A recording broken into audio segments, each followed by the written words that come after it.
I'm a firm believer in the rooting hormone. Yeah. But like you said, if you need 100, start 300. What the heck? Yeah. It's no skin off your nose. Go cut 300. Right. Okay. So you go through this cutting through that ridge like that, and you expose That the inside of that ridge. collar. Take this little bud. Now don't get down into the pithy wood. I mean, you have to on the end. And then so you're going to have 3 buds below soil. Come right in here and just kind of shave them off. I'll be darned.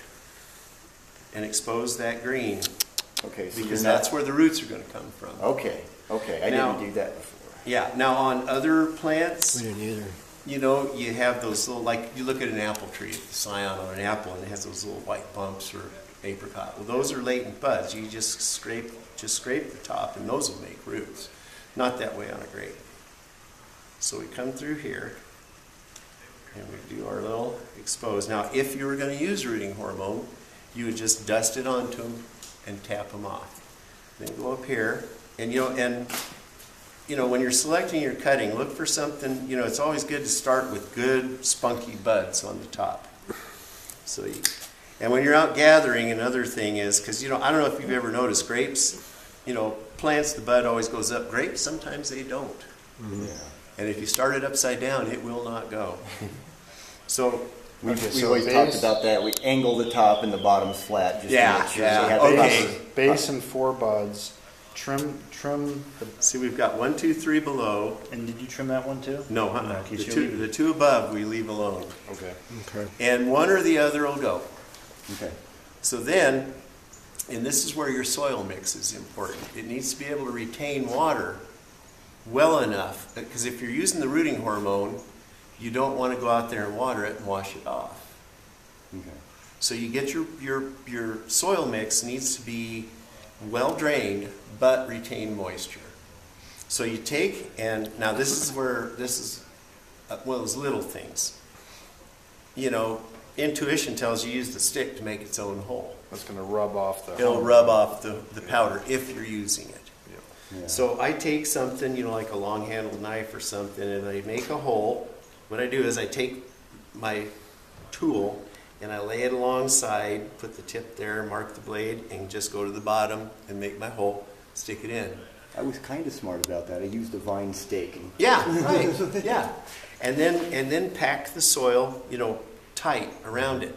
And this is one of the parameters of your soil. It needs to be able to do this. It needs to pack tight enough that you can neither turn it nor move it up and down right. And then and leave remain. And this 2 is what I- buds above ground, everything else below. 2 above, 3 below. And then mulch it so that you can retain moisture, or does it? No, I just leave it. I've never mulched. You could. It wouldn't be a bad idea. I kind of threw some sawdust on the berm and some grasses just because it does dry out fairly quickly. It's very airy and sandy. See, and that's the reason I use the coir mix, is because coir holds water forever. A lot of people use peat, but the price of that is like, Yeah. I wonder if we got coir and just mixed it in with that soil Yeah. there, and- Yeah, that's Yeah. what I was kind of thinking too, because he's stressing that it needs to be well drained. Like all the soil out here is really well drained. okay, It's well just then you're good to granity. go.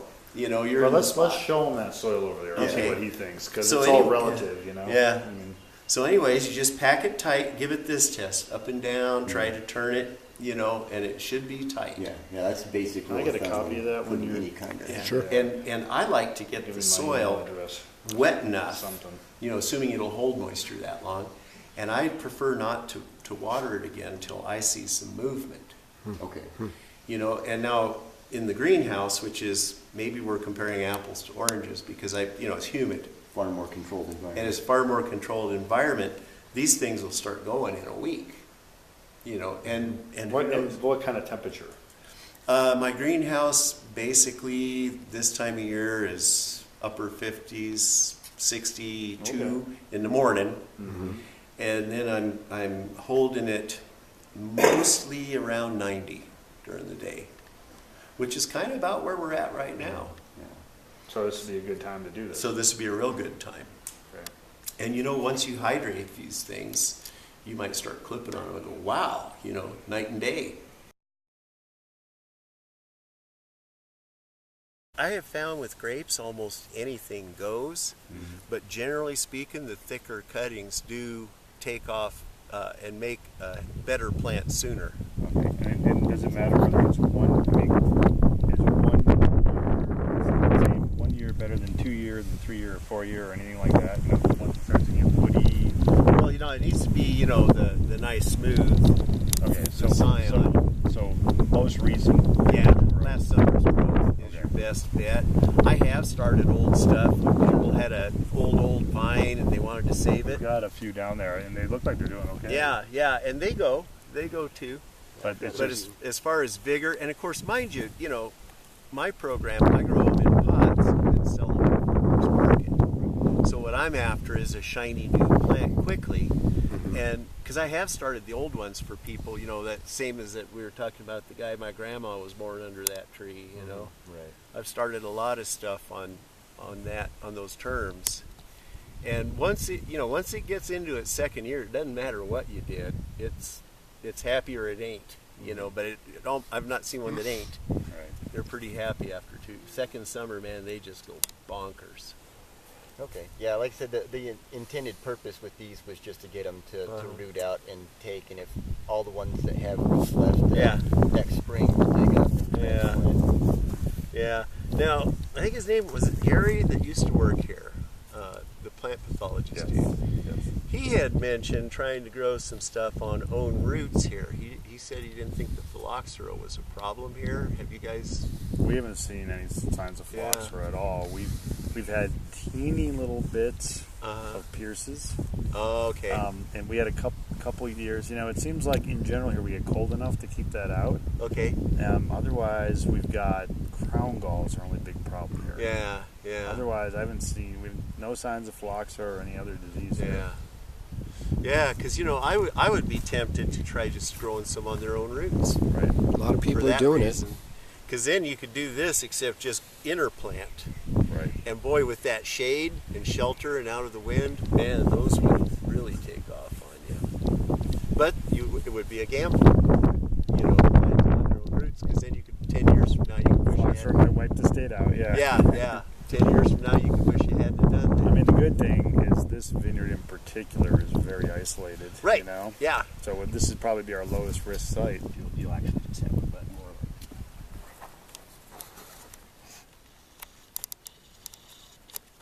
Your bud will be something like that, except it'll be a bud. But you want to make sure that in the process of cutting it off, because there's no ridges or right, you see and a lot of times I use the straight edge of the knife because see how the cambium, I've got a ridge in the middle, and then sometimes you get a ridge that way. You want to make sure that it's flat. And pick your spot wisely. Pick a fairly flat spot without a bunch of not right on a node. So you want that just flat, so that you got that straight edge. Yeah. Hump on it and you just get under. The deal is, if that bark doesn't want to come loose, it ain't time. Okay. Now, when you can get under it and just lift it, and it comes up nice and easy, that's slip. And that's because you're starting to get flow in there? Okay. Yeah. And it's starting to make some new bark, Gotcha. So when you get where you can just kind of peel it back, then you slip your T-bud under there, and then put it back, and then just wrap it, and you're good to go. And the nice thing about that is you can do as many as you want. I mean, if you have the time and the materials, do more than you need, not just one on each side. Do as many as you can, because there's always a better one. If you do 6 or 4 or 3 or 2, bail on the other ones. there's always one that's better than the others. Right. And it's all in a Spanish, Spain? Was it in Spain? Somewhere like that. But to take something like this, get my glasses Really? on. With a green shoot? Take the green shoot off of one plant. And heck, if you had to, you could just root some of the scion you have. Because man, we have a lot, so we might end up doing that. Yeah. Can I mooch a piece or two off? See how they do in Duncan? Oh yeah. No problem. So this is, and I don't even know what it's called. And we don't have all the supplies, but you take something like that, and of course, being fresh, the odds are.